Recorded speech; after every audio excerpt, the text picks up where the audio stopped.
yeah. It's Simba. Yeah, it's Simba. It's Simba, yeah. What's up, y'all? Welcome to a new episode. And today I'm with Christina. And today we will be talking about breaking generational curses. Shout out to y'all stuff for, tuning in. Getting into it. So yeah, I just feel like I always felt like the black sheep. In your family? In my family. Mm-hmm. Because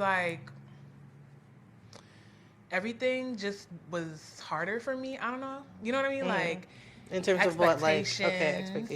Mm-hmm. In terms of expectations, in terms of just being the firstborn, being first generation at that. You know what syndrome. I mean? It was just always nah, why is life so hard? And you have to be perfect, you have to be this, you have to be that, you have to set the standard. Right. So I wanted to bring this conversation up because I feel like a lot of people feel the same way and feel like everyone in their story, everyone within their lifespan is going to break a generational curse at some point. Based off of your day-to-day, whatever you go through, there's certain things down your ancestral line that you're going to have to overcome. You know what I mean? Yeah. So, to start it off, what do you think a generational curse is? Well, what I think a generational curse, one, I would say this, for example, my mom, when I was younger, I was pretty hard-headed. I was always running around. I was always doing something. And she would always say, don't worry, your kids, they're going to do this to you. They're going to do this to you. Your kids, they're not going to listen to you. And now I have a child, and she doesn't listen to me. Yeah. And I'm it drives me crazy because I'm the things she does, I remember doing them to my mom. And I remember her telling me that, and I was just whatever. So that right there is a curse because the way my mother cursed me. No, that's OD. The power of the tongue is real. It's really real. Because I'll be looking at my child, I'm yo, this is what I used to do. And I'll tell my mom, she's no, I didn't curse you, I was just kidding. Or no, I was just angry. I'm no. No, it be real. That was a curse, Mom. No, it be real. But on the other hand, generational curses, people be thinking oh, people who can't keep money in their pockets, they always burn a hole through their pockets. Financially unstable. People who have addiction that runs through their family. Yeah, addiction, yes. Or people who just let's say the white, some people will be their mom never kept a man, so they can't keep a man or this and that. But something Single I feel moms. is acquired, learning from what you saw and experienced as a child. Yeah. And then it just becomes innate. Yeah. I will say a generational curse could also be abuse, of course, parenting, how our parents parented us. Even though that was definitely trauma and traumatic, but they didn't know any better because that's how they were probably raised. And then we could even specify for the African community, because I'm Nigerian and you're Ghanaian. So our upbringing was probably different from many other African Americans. You know what I mean? Right. We live by the sword. You do something wrong? Oh, spare the rod, not the child. Exactly. They'll even tell my sister, go and get the belt. Go and get the belt. She'll bring the bigger one with the metal. No, because that's really what they be like. Oh, as soon as you heard that belt in the room, my God, you knew what was coming. Oh, that's so traumatic. I fear God, but I fear my parents more. No. No, let me stop. Now we're now adults. We're chilling, you know But as a kid, it was just oh my gotta God. come home with them grades. Absolutely. You know what I mean? And I feel as African, growing up African, it wasn't necessarily, even if it wasn't physical abuse, it was mental. Yeah. No facts. They'll be you have senseless goats. I'm why do I have to be senseless and a goat? They'll be you will never become anything in life. Why do you have to curse my whole future? Because of anger. Because yo. But I feel it has to do with control, because ultimately they are trying to control us so they don't have to worry about what we're doing. You know what I'm saying? They be having the best intentions, but the worst way to show it. And that is honestly generational for sure, because I didn't realize how much my dad did that to me, like, stupid, oh, you're foolish, oh, the neighbor is doing this, what are you doing? Like, the comparisons and making me feel less of a person because I wasn't as smart as this person. I wasn't as they'll be like, focused as this I used person. to be big. My family used to be like, we have to lock the fridge. I'm like, oh, why do you have to go there? Like, yo, like, damn. it's like, they be like, you see your mates and you see yourself. I'm like, damn, bro, like, you know, it's really body traumatic, positivity, though. like, it wasn't real then. They didn't care about none of that. They still don't.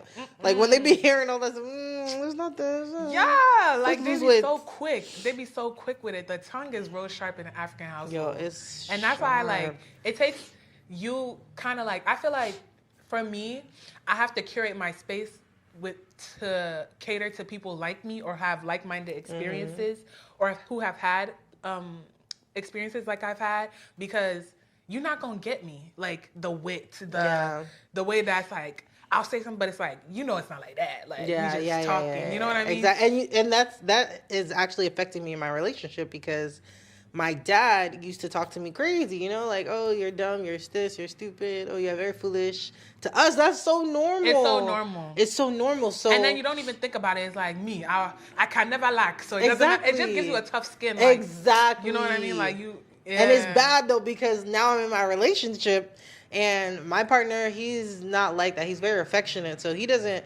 If I'm like, be like, oh, you're dumb, you're an John, idiot. Yeah, you've been trying to. Yeah, like you see how know African women flirt. They be like, you ain't your big nose. Like, but I mean, I don't flirt like that. But when I get angry, I turn into my dad. So I'll be like, oh, you're an idiot, you're stupid, and he's just like, why are you trying to tear me down? Yeah, you know? And because he doesn't talk to me like that. Because once you're in a relationship too, like I understand, like any man, they don't want to be. Like, they have an ego and their masculinity. So it's like, when you, even growing up in our household and seeing the back and forth between our parents and stuff, they don't care about boundaries, none of that. Like, they'll even be like, nah, you have to do this and this. And then, like, showing things to, like, us as children that we didn't have to see to emasculate, or you know what I mean? So, like, those things we pick up on where it's like, nah, I'm going to call you out on your shit. Like, I can say that I, like, when I was in my relationship a couple years back, when I got angry too, I would be like, nah, bro, like, I will really flame you right now. Like, don't even. And the thing is, he was a very affectionate person where he'll be like, nah, you don't have to disrespect me. I would never call you out your name. Exactly. Like, I will never call you out your name. I will tell you if you're doing something wrong. Was he African? Like, he was African? He was African, and he was Nigerian too. But the thing is, he was a teddy bear. And I feel like for guys too, it's different because, you know, I feel like parents treat boys, you know, very soft and, oh my God, my baby, my this, or only mothers. Mothers mostly, right? So when you get into a relationship with a woman, you would expect them to act like your goddamn mother. I'm telling you, they want that. They want that. That's what they want. That's what they want. That's what they want. I'm busy. No, they want that. I mean, I try because, like, I don't want my partner to feel, you know, because, again, generations, like, I had to look at my parents. My dad, you know, had a baby on my mom.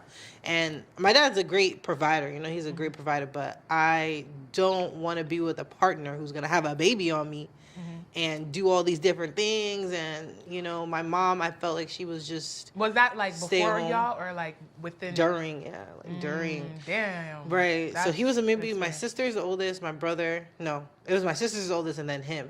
So my half-brother, but he passed away, R.I.P. to him. But... I didn't really get to know him like that, but it's like, I don't want that for myself, you know? And my mom, she was a stay-at-home mom, you know, she worked once in a while when my dad wasn't 100%, but it's like, now she tries to teach me. She's like, Christina, don't tell your man how much money you're making, like, very secretive. And I'm just like, I don't want to have that type of relationship, you know? I want to be open. Sometimes they with know, my relationship. some things they know to, like, they're going from their mindset of the person that they know. Yes, like, your experience is completely different because you also have someone who grew up in a different household, a different environment. So you're gonna have a different dynamic than they had. Exactly. Being from they were in Nigeria, came to America. Now you're having a new struggle to bring up all these. You know what I mean? So we kind of have it. We have to take what we can and then leave what doesn't work for us. Yeah. No facts. Yeah. Yeah. That's a big thing. So, like, have you found, like, with in your household, like just building that love, building that like relationship between you and your partner, like and your man? I feel like you feel like I feel like we've definitely broken a few generational curses. Even organization is even another thing. I'm just like, no, Africans, we lack that too. we lack. Because if you go to Ghana, right now, nobody knows where the store for food store and the store for clothes is. Everything is all in one. basa. One person is selling this. One person is selling this on the street side. When you go to the houses, they have cans of food in the right next to the bathroom and the kitchen. I'm like, no, we really like, because it's bad, yeah. we just, it's like things don't, somehow we have motion, but it doesn't, it's never like, okay, boom, boom, yeah, boom, yeah. Structure, infrastructure. But that's so the like, thing, we never really had structure. Yeah, that's so it, like our family, they just know how to make shit work and move. So like, just make it work, yeah. And that's how I've always been, like that hustle mentality, but at the same time, I want to be organized. So I find myself struggling, like when it's really time to organize my closet, I'm just flabbergasted. Like, what the, like, how did I acquire all this shit? Like, no, but sometimes it's just like you have to zone in, take some time, step back, like when you're overwhelmed, and then just go back. Yeah. And then just be like, let me do something else, and then come back. Yeah. And just setting goals. Like, I've been doing a lot more setting goals, a lot more writing, and just trying to change my mindset, because the way we were raised, I'm not saying it's wrong, but there's a lot of things that could have been different. And I want that to be different for my daughter. Like, 100% for my daughter. Like, I find myself telling her now, okay, let's clean up, let's do this. I don't want her to just make a mess and not clean it up, you know? I want her to be independent in that way and be organized and be neat and clean her dolls. And then help me. I see how you treat your daughter. You're so good with her. Like, you always empowering. Like, the opposite, you would never know that in your family or something like that, you went through that type of like, oh, you're dumb, you're this, you're that. No, like, you're always like, no, you're so beautiful, you're so smart, this and that and that.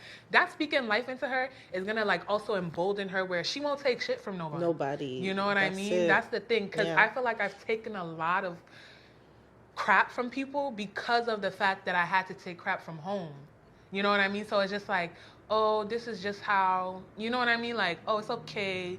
Just have to accept it. This is just how we are, That's just how we are. Like, my sister, she's older, and she would just say the same thing. Oh, that's how our parents are. I'm just like, no, we can't continue to excuse it. Because if you excuse it and accept it, then you're accepting that from everyone. And it don't even be like, you know, like, I guess even my family, all right, I understand. That's my family. But now why am I doing this in my accepting crap in my relationship, accepting crap in my friendships, accepting crap at work?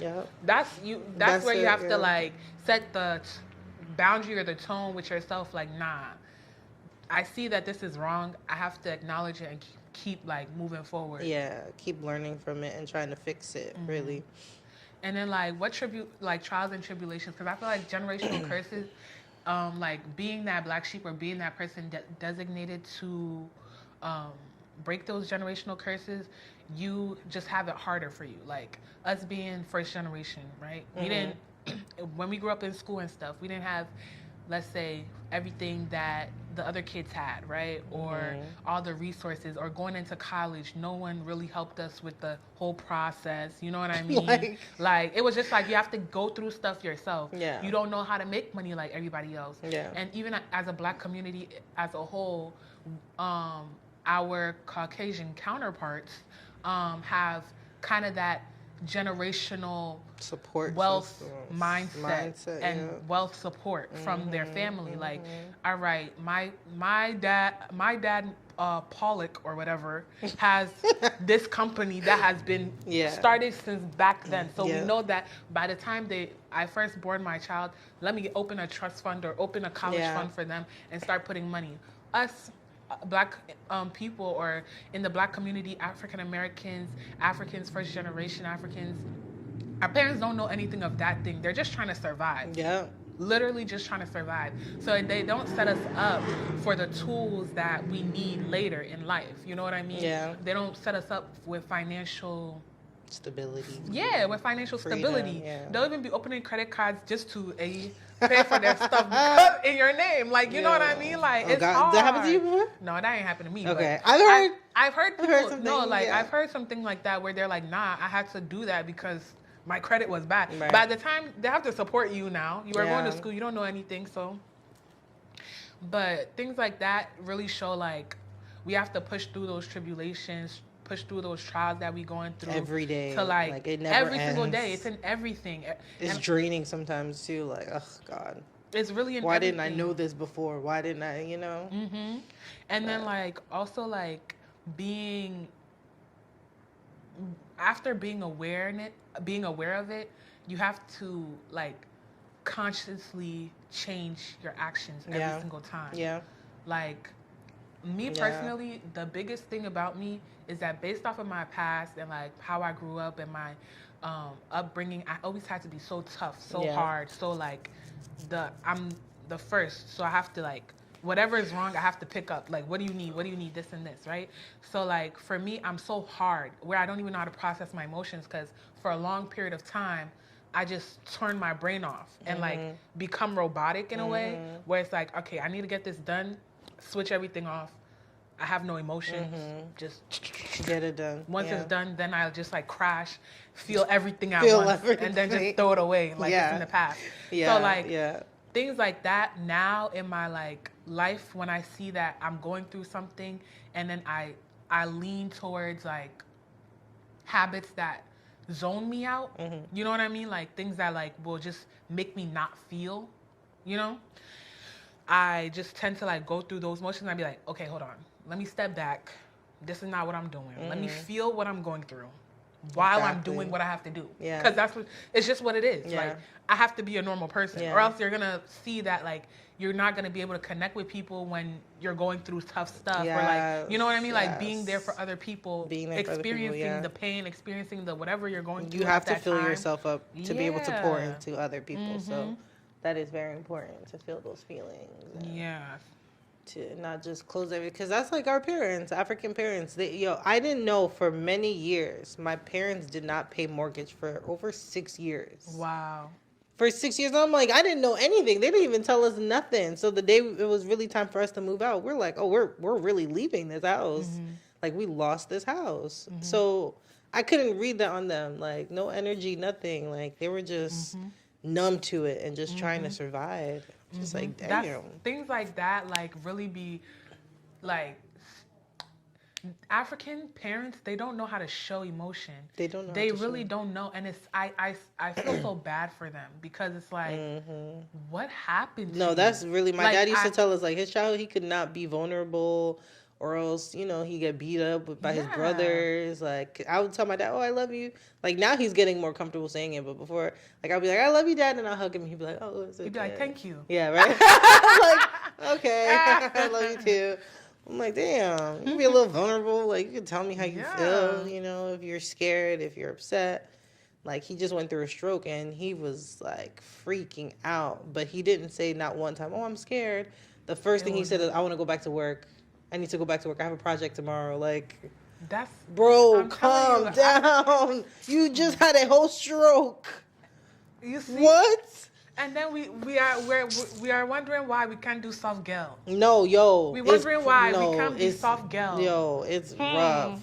It's rough to really feel that soft girl era and to just wake up, feel beautiful, feel pretty, like soft, not feel feel catered stressed. to, be able to tell your man like, oh, I just don't feel well today. I'll just be giving you attitude because you know what I mean? Like, I'm not about to tell you what's wrong with me. Yo, word. I be having attitude and they be like, oh, here we go again. Yeah, like, Yes. what's going on? No, because you should know already. Like, I'm pissed off. I'm Just stop. stressed. Yeah, and that's really not okay. It's not healthy. It's not really not at healthy. I'm all. laughing, but I'm like, damn, it's not good. It's not. So, like, what does generational wealth look like to you in the future? I think for me, generational wealth is just beginning to build something that my child can oversee.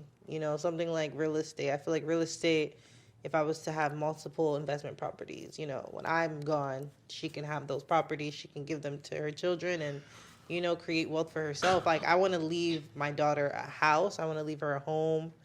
And depending on all the kids that I have, I want to leave them all a property of their own, a home of their own. And then I want to have my own brand, my own business where they can also carry. That's something transferable. Yeah, I just want my children's generations and to generation. You know what I'm saying? Like, I didn't have that, so I want, if like, when it's time for me to go, that's, I will feel so happy that I've done that. That's like my mission in life.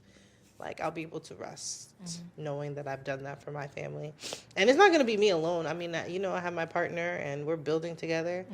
So that's what it looks like for me. Yeah. So for me, I feel like generational wealth is definitely being able to have something transferable for my kids as well. But then also like creating an atmosphere or environment within my home that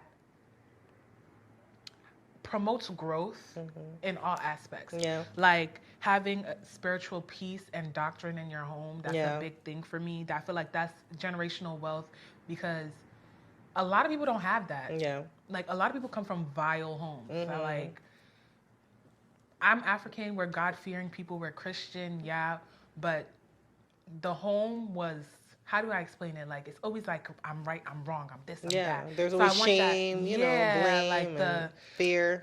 Those different feelings that are within the house. I want my house to feel very homely, very like loving. When you go out and you're stressed from the outside world, you come home and you just feel relaxed. I'm home. You know what I mean? Yeah. And then like that financial stability that you stated, definitely, the familial bonds of love, like.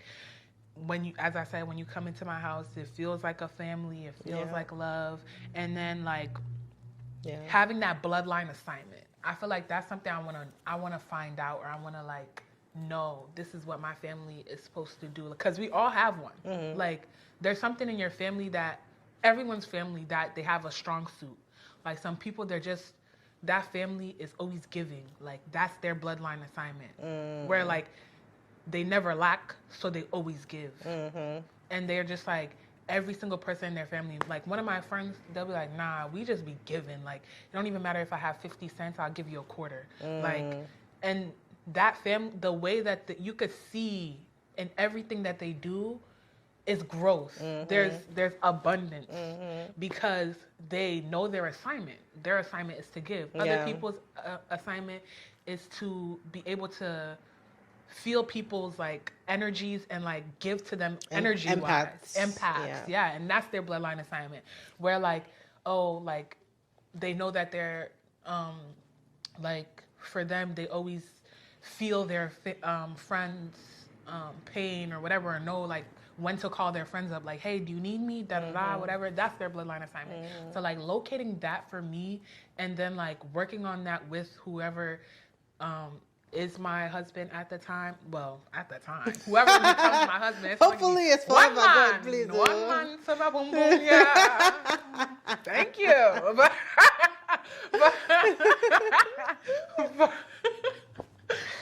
But yeah, like whoever he is, like just working on that with him, and like knowing that okay, like this is what we're doing. Yeah, this is what we're instilling such a in our good children. Feeling. Yeah, it's a good feeling.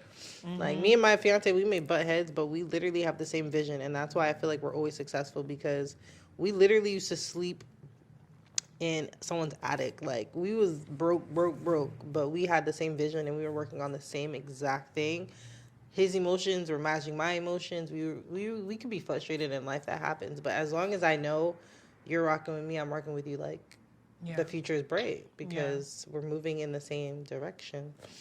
But once it's split, like once the whole everything is like everything crumbles. And I feel like that even happened with my parents, because after a while my mom really wanted something, my dad really wanted something.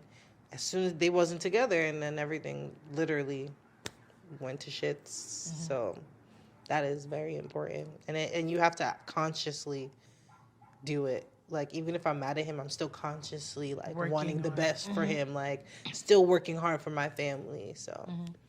So are your parents together? Yeah, they're together. But they had a period of separation. Yeah, I think I feel like a lot of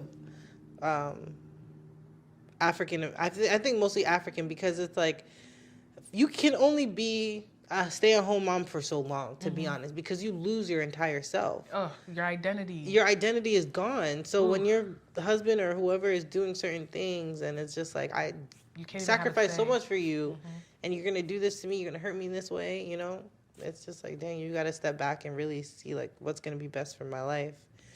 And I think my mom definitely had those periods of time where she was just like, okay, what's good for me? Mm-hmm. And now, like, sometimes I'll be like, dang, Mom, you're so selfish. But it's like, I get it, because she sacrificed a lot of her life and her time for her kids, you know? Mm-hmm.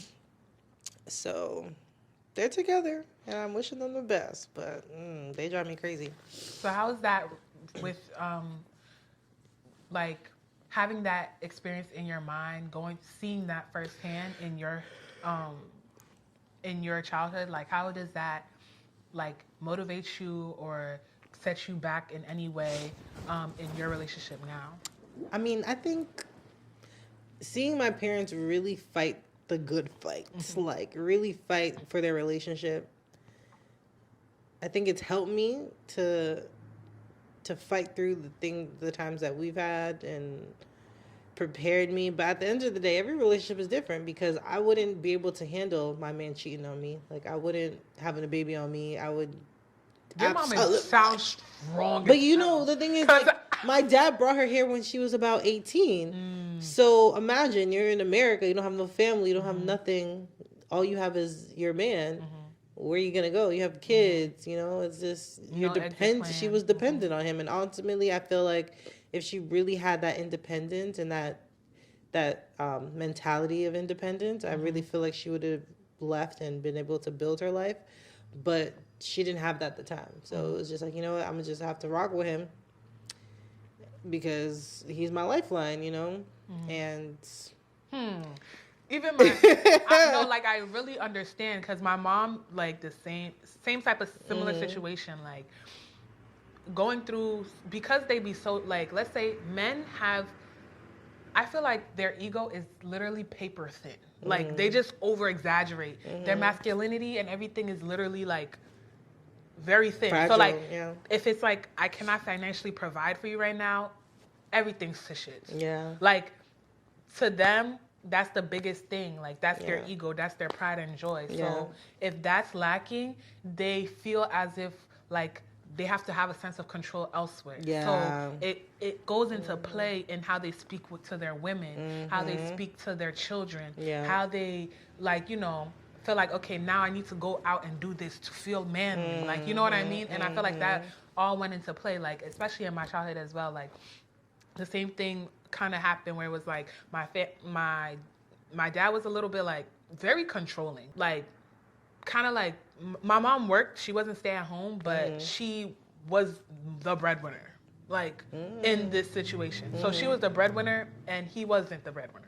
So his sense of control was, I need to see your finances, I need to see this, I need to blah blah, I know how to manage the money, I know how to do this, da da da. And then it's like, for her too, it's like, a lot of people telling her, nah, you got to stay with your man. Like, he brought you to this America. Like, you know what I mean? Or, like, even if people weren't telling her that, that's what she has in her head. Yeah. So, like, I grew up seeing it, and I was kind of like, for a long time, I was like, I felt bad for her. As I grow older, I see that, like, after going through an extended period of conditioning and, like, knowing that this is the only person that has been with you since, like, the journey is different. I've only seen from when I was birthed, and, you know, like, my experience as I grew. You don't know the experience prior to. You don't know the conditioning prior to even meeting him. Her experience when she was in Ghana. Are they still together now? But he still lives in America? Yeah. Okay. They're not together anymore, but for them to even separate, it was even like God himself had to cut them together. Really? Like, literally, God himself had to. Was it your mom who pulled away?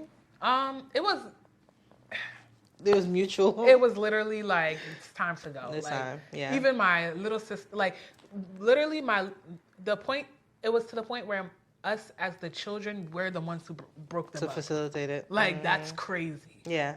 Like, to that point. And it was like, seeing that, it made me grow kind of like a very tough skin in, like, letting people in. You know what I mean? Because I'm like, yo, whoever you marry determines your destiny. Yeah. Like, Yeah. Whoever that person is determines how easy or hard your life will be. Yeah. So I need my kingdom spouse. Like I Yeah. need the person who I know that, oh yes, we're going to the same place. Like Yeah. we have the same straight vision. Yeah. So that when I'm old and gray and my body's not looking nice and this and that and whatever, we know that yes, we have gotten to the destination that we have. No, because everything is fickle. You know what I mean? Yeah, like everything is fickle. You like me as a person. You like what my spirit brings. You know what I mean? Yeah. And we're looking and then for we're those looking things. for the same thing. Yeah. We're both looking towards God the same way. Yeah. We're both, you know what I mean? We may not always be on the same page, you know what I mean? And some days you may be on page 65 and I'm still on page 32, but we're still reading the same book. Yeah. We're still following the same plan. Yeah. And that's what I'm consciously looking for. Yeah. And so it makes me very guarded. Yeah. But yeah, in regards to generational wealth and breaking generational curses, a little advice to you guys is to recognize that there's a light at the end of the tunnel. There is hope. A light. There is hope. There's hope. There really is hope.